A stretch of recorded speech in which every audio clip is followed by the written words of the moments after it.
Magandang araw sa inyong lahat at welcome sa aking channel. Coco Martin, hinihintay na magsalita hinggil sa anak nila ni Julia Montes.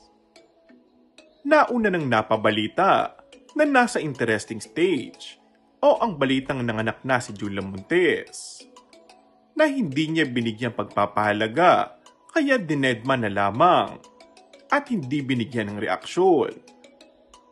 Pero siguro ngayon ay magre-react na ito dahil ipinagpalagay ng lahat na bukod sa nakikita na suot niyang singsing na isang engagement ring na hinihinala ng lahat na galing ito sa boyfriend niyang si Coco Martin, ay ang viral ngayon ng mga larawan na kuha nila sa bonggang bakasyon sa Europa.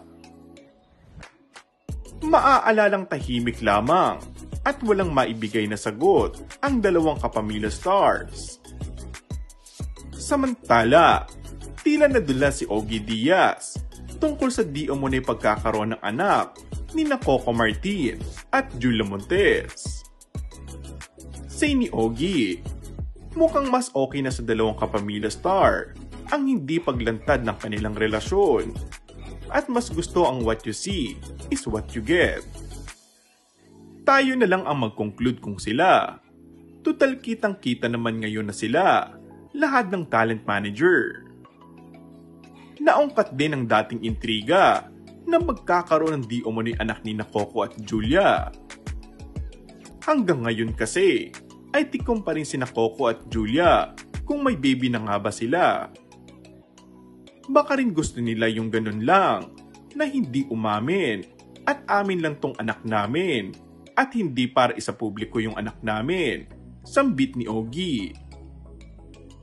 Pero syempre di ba, kahit sino proud sa anak mo, gusto mo siyang ilabas, gusto mo siyang ipagbardagulan na we are the proud parents na dulas nitong wika.